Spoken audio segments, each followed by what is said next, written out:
মুসলমান পকেট থেকে লিখিত স্বহস্তে জান্নাতের দলিল ওই মাজুসি মুসলমানের কবরের মধ্যে দিয়া দিল। সুবহানাল্লাহ। কিতাবের মধ্যে আসছে কিছুদিন পর হাসান বসরি স্বপ্ন দেখে, এ মাজুসি মুসলমান, তুমি কবরের মধ্যে কেমন আছো? আমার আল্লাহ তাআলা তোমাকে কবরের মধ্যে কেমন রাখছে? শান্তিতে না অশান্তিতে, সুখে না দুঃখে? তুমি কি ভালো আছো না খারাপ আছো? মাজুসি মুসলমান স্বপ্নযোগী হাসান বসরিকে বলে দেয়, এ হাসান বসরি রে, আমার আল্লাহ তাআলা আমাকে এত সুখ আর শান্তির মধ্যে রাখছেন। শুধু তাই নয়, আমার আল্লাহ তাআলা জান্নাতের ফুলের বাগানের মধ্যে আমাকে বিচরণ করা। জান্নাতের দরকার আছে না নাই? কালিমার দরকার আছে না নাই? কালিমা কি সহি করে পড়ব না গায়রে সহি? আরো জোরে বলেন, লা ইলাহা ইল্লাল্লাহ, লা ইলাহা ইল্লাল্লাহ। এখন আপনারা বলতে পারেন, হুজুর কালিমা পড়লেই যখন এত সওয়াব, কালিমা পড়লেই যখন জান্নাত, কালিমা পড়লেই যখন পিছনের গুনাহ মাফ, হুজুর গো আজকে থেকে শুধু আমরা কালিমাই পড়বা আর অন্য ইবাদত যা আছে সেইগুলো আর করার দরকার নাই। কি বলেন, আছে না নাই? কালিমা পড়লেই যখন জান্নাত, কালিমা পড়লেই যখন পিছনের গুনাহ মাফ, আজকে থেকে স্টার্ট করলাম শুধু কালিমাই পড়বো, নামাজ পড়বো না, আল্লাহর অন্য ইবাদত গুলার দরকার নাই। কি বলেন, এমন মার্কা মুসলমান আছে না নাই? আমি আপনাদেরকে বলতে চাই, এমন অনেক মার্কা আছে যারা নাকি নামাজের কথা বললে তারা বলে, হুজুর নামাজ পড়বো কোন জায়গায়? নামাজ পড়ার জায়গাই তো নাই। কি বলেন, আছে না নাই? তবে আপনাদের এলাকার কথা কইতেছি না, আমরা সিরাজগঞ্জের কথা কইতেছি। এখন নামাজের কথা কইলে হেরা কয় নামাজ পড়বাম কোন জায়গায়? নামাজ পড়ার তো জায়গা নাই। আমরা কই নামাজ পড়ার জায়গা ঠিকই আছে। আরে তোমার মেমরি নষ্ট হয়ে গেছে, তুমি নিজেও জানো না। কথা বলেন ঠিক কি না? আবার আরেক শ্রেণীর লোক কয় নামাজ পড়বো জীবনে একবার, নামাজ জীবনে একবার পড়বে। আমি বলবো, তুমি যে নামাজ জীবনে একবার পড়বা, আমি বলতে চাই তুমি একবার নামাজ পড়বা, সেই একবার কোনবার আমাকেও বলো। সে বলে না, কারণ বললেই তোমার খাওয়ান লাগবে। কথা বলেন ঠিক কি না? নামাজও পড়বে না, আল্লাহর ইবাদত বন্দেগীও করবে না, সুন্নাত নাই, তারপরেও কিন্তু দাবি করে আমি আশিকে রাসূল। কথা বলেন ঠিক কি না? এমন লোক আছে না নাই? মাথায় টুপি নাই, ঠোঁট নাই, দাড়ি নাই, গায়ে জুব্বা পাঞ্জাবি কিচ্ছু নাই, নামাজ কালাম ইবাদত বন্দেগী একদম নাই, তারপরেও নিজেকে দাবি করে আমরা আশিকে রাসূল। কথা বলেন ঠিক কি না? আপনারা বলতে পারেন, কিন্তু আমি অন্তত তাকে আশিকে রাসূল বলতে পারি না, আমি তাকে বরাবরই বলে যাব সে হলো আশিকে জিলাপি। কথা কন না কে? জিলাপি তো সহজ ভাবে বানায় না, পেঁয়াজ করে বানায়। সেরে কন না, ও হলো পেঁয়াজ মার্কা মুসলমান। কথা বলেন ঠিক কি না? কিন্তু এটা দিয়েও আমার ক্ষান্ত হবে না। যেই ব্যক্তি নামাজ পড়ে না, যেই ব্যক্তি সুন্নাত মানে না, যেই ব্যক্তি আল্লাহর গোলামি আর রাসূলের সুন্নতের অনুকরণ করে না, আবার নিজেদেরকে দাবি করে আমি আশিক রাসূল, আমি বলতে চাই তুমি আসলে আশিক রাসূল না, তুমি হইলা আশিকে শয়তান। ওরে ও ভণ্ড বাবা, ওরে ও পাগলা বাবা, রোজ হাসরে দেখবে তোমার কোন বাবা? ওরে ও খাজা বাবা, ওরে ও পাগলা বাবা, রোজ হাসরে দেখবে তোমার কোন বাবা? ঠিক কুতি এত কষ্ট হইতেছে, ঘুম ধরছে নাকি?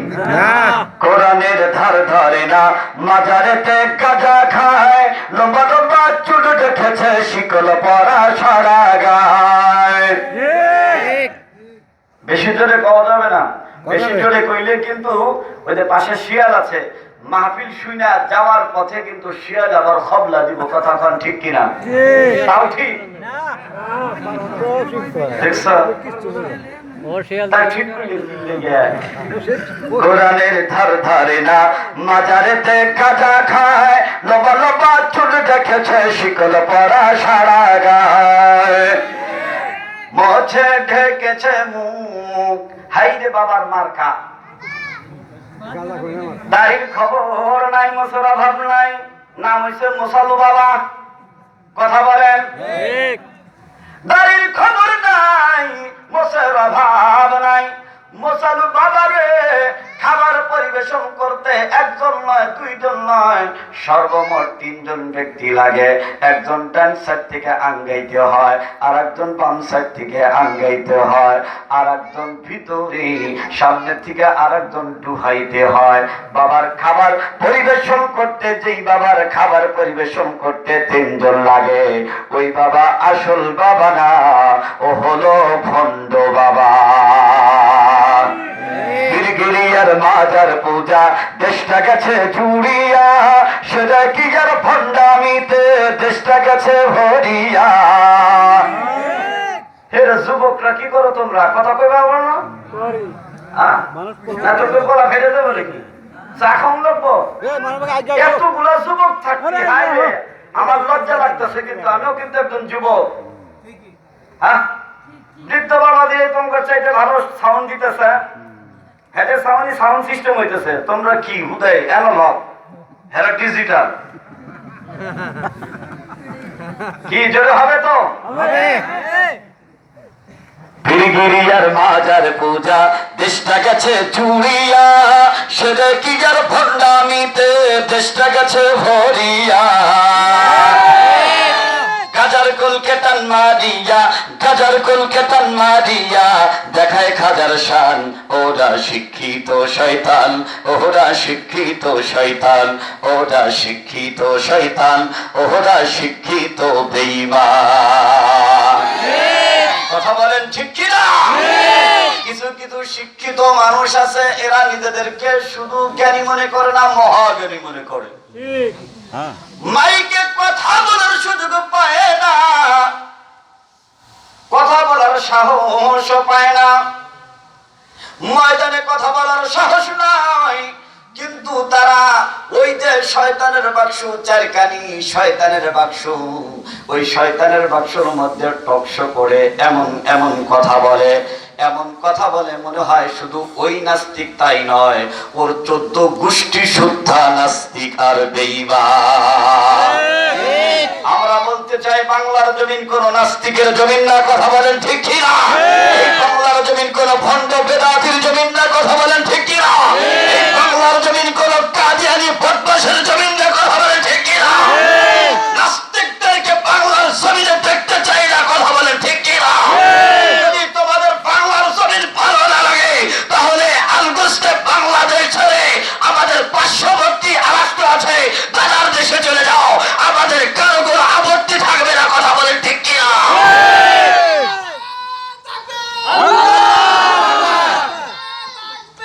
আল্লাহু আকবার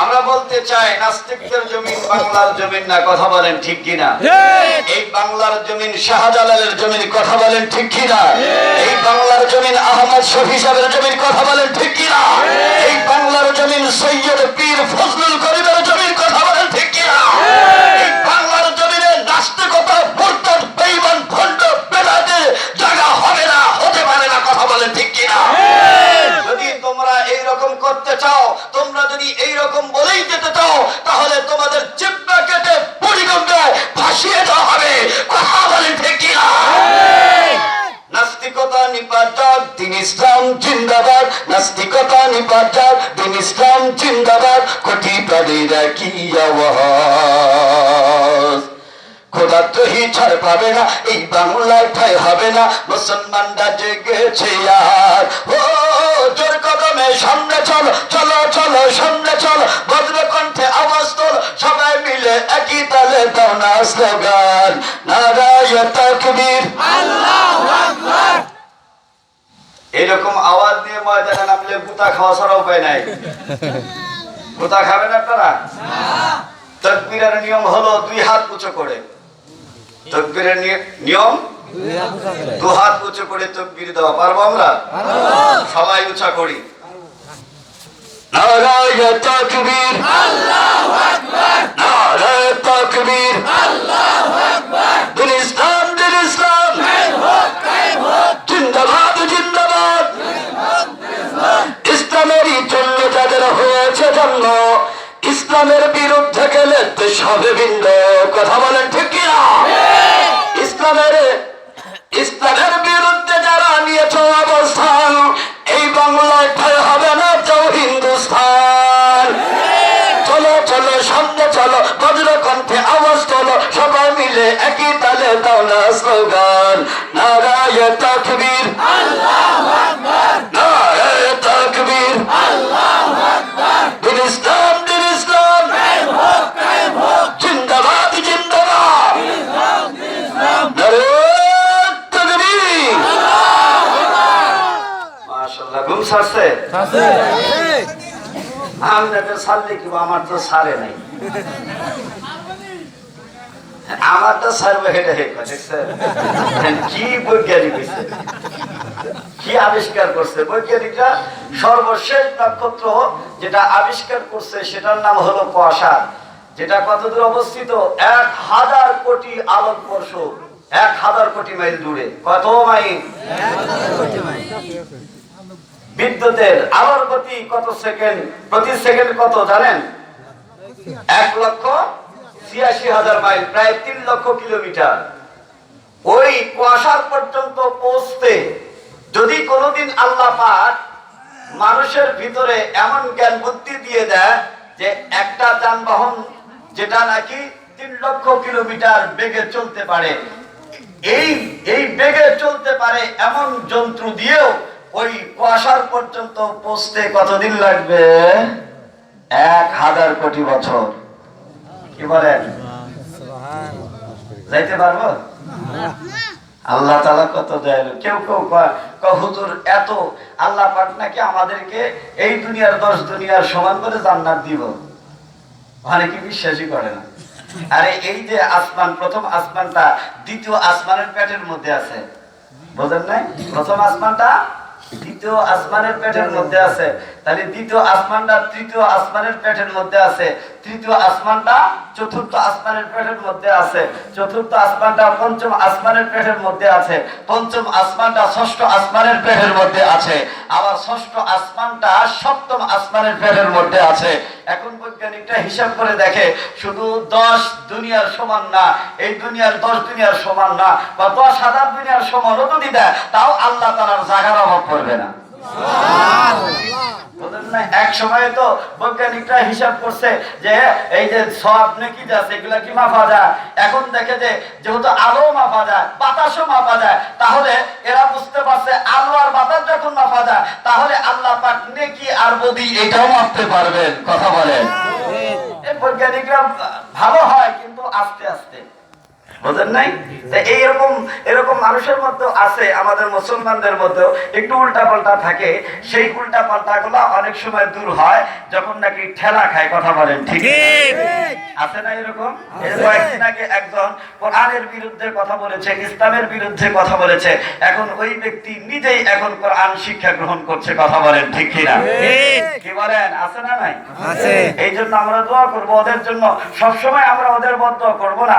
যখন দেখবো যে আমাদের দেওয়ালে পিঠ থেকে গেছে তখন আমাদের বদদোয়া ছাড়া উপায় নাই। তারপরেও যতদূর সম্ভব না করা, কিন্তু যখন পারি না, আমরা তো দুর্বল ইমানদার, এই জন্য পরিশেষে করেই ফেলি। তবে সর্বপ্রথম তাদের জন্য যে দোয়া সেটা হলো তারা যেন আল্লাহ তোমার পক্ষ থেকে তারা হেদায়েত প্রাপ্ত হয়। কথা বলেন ঠিক কিনা?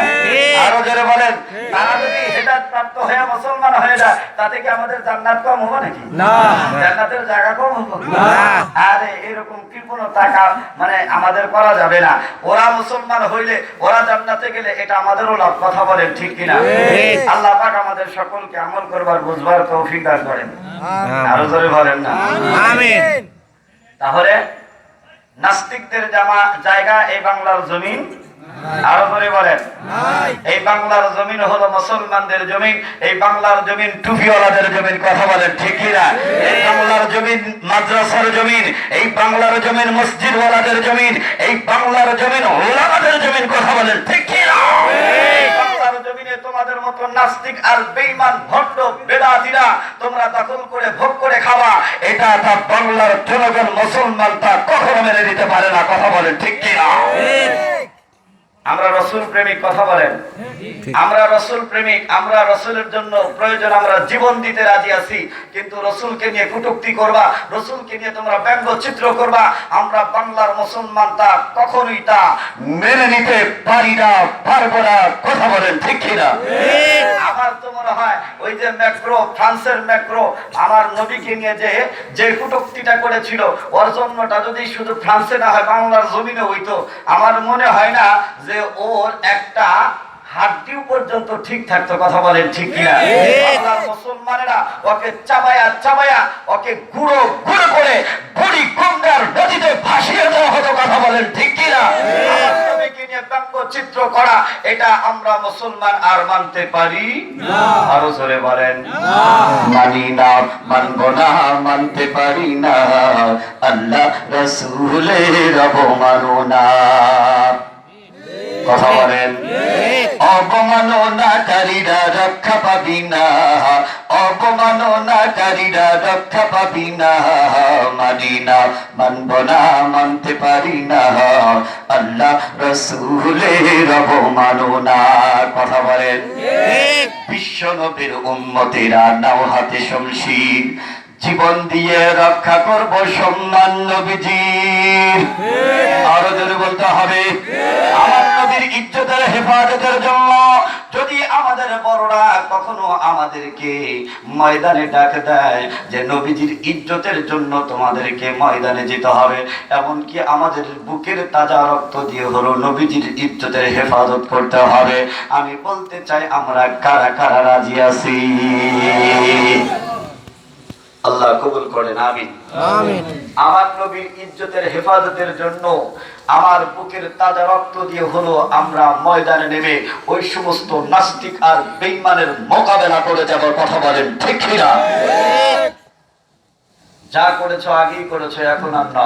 তবে আমার বাংলার জমিনে যখনই যে ব্যক্তি রসুলকে নিয়ে কটূক্তি করেছে, ও যখনই মুসলমানের সামনে পড়ছে সাথে সাথে ওকে জাহান্নামে পাঠিয়ে দেওয়া হয়েছে, কথা বলেন ঠিক কিনা? আরো জোরে বলেন নবীকে কটূক্তিকারী যদি তাকে মারা হয় সে কি জান্নাতে যাবে না জাহান্নামে? আরো জোরে বলেন ও মুসলমান, আমি আপনাদেরকে বলতে চাই নবীকে ভালোবাসতে হবে কি হবে না? নবীকে ভালোবাসতে হবে। নবী আমার বলছেন লা ইউমিনু আহাদুকুম হাত্তা আকুনা আহাব্বা ইলাইহি মিন ওয়ালিদিহি আমার নবীজিকে ভালোবাসতে হবে, সেটা হলো নবীজি নিজেই বলেছেন আমার নবীকে ভালোবাসতে হবে আমার নিজের জীবনের চাইতেও বেশি, আমার নিজের জীবনের চাইতেও বেশি আমার নবীজিকে ভালোবাসতে হবে, কথা বলেন ঠিক কিনা? একটু একটু ভালোবাসলে আমার নবীজিকে ভালোবাসা হবে না। নবীজি নিজেই বলেছেন, হযরত ওমর রাদিয়াল্লাহু তাআলা আনহু একবার বলছেন, বাতাস কোনে যায় গো, পাহাড়ে গেল বাতাস কিন্তু পাহাড়ে যায়, সভাপতি চার ধরছে, সভাপতি চার ধরছে দিকে ভাড়া দাও না, আমার দাদা খেতাতে রাখো একটু একটু একটু একটু হালকা, হ্যাঁ অত না একটু দেন, হ্যাঁ বাস বাস। নবীজিকে ভালোবাসতে হবে, আমার আপনার নবীজিকে ভালোবাসতে হবে কি হবে না? আমি আপনাদেরকে বলতে চাই নবীজিকে ভালোবাসা এটা দুই প্রকার। কয় প্রকার? দুই প্রকার। একটা হলো আসল আর একটা হলো নকল। আসল এবং নকল দুইটা উদাহরণ আমি আপনাদের সামনে বলবো, তারপরে আমি আমার মূল আলোচনায় যাব ইনশাআল্লাহ। নকল ভালোবাসার উদাহরণটা আগে দিয়ে নেই। আপনাদের এলাকার কথা কমু না, আমগর দেশের কথাই কই। আমগর এলাকার মধ্যে একজন বুজুর্গ ব্যক্তি ছিল, সে কোনো আলেম ছিল না, কিন্তু এমনি নামাজ কালাম ইবাদত বন্দিগিতে পাকা ছিল এবং পড়তো। ঘটনাক্রমে ওই বুজুর্গ ব্যক্তির বাড়িতে একজন যুবক বেড়াইতে গেছে। যে যুবক বেড়াইতে যাওয়ার পরে বুজুর্গ ব্যক্তির সাথে কথোপকথন আলাপ আলোচনা হয়েছে। হওয়ার পরে যুবক ব্যক্তি আসবে এমন অবস্থায় ওই বুজুর্গ ব্যক্তির বালিশের নিচে হাত দিয়েছে, দেখে একটা দাড়ি। কি দেখছে? দাড়ি। বুজুর্গ ব্যক্তির বালিশের নিচে দাড়ি পাইছে। বুজুর্গ ভাবছে এটা যেহেতু বুজুর্গ ব্যক্তির দাড়ি, অবশ্যই এই দাড়ির মধ্যে আল্লাহর রহমত আর বরকত আছে। এই রহমত আর বরকত মনে করে ওই যুবক পরিশেষে নিয়ে আসছে তার বাড়ি। সুবহানাল্লাহ। ঘটনাক্রমে, আমার কথা না, থানবী রহমতুল্লাহ আলাইহি লিখছেন, আশরাফ আলী থানবী রহমতুল্লাহ আলাইহি তার কিতাবের মধ্যে লিখছেন যে ঘটনাক্রমে যেই যুবক ওই দাড়িটা নিয়ে আসছে, ওই যুবকের বাড়িতে আরেকজন যুবক বেড়াইতে আসছে। আসার পরে ওই যুবক এই যুবকের সাথে কথোপকথন আলাপ আলোচনা করছে, করার পরে চলে আসবে এমন অবস্থায় যেই যুবক আসছে এই যুবকের বাড়িতে তার বালিশের নিচে হাত দিয়েছে, দেখে একটা দাড়ি। এখন যুবক ভাবতেছে এত সুন্দর দাড়ি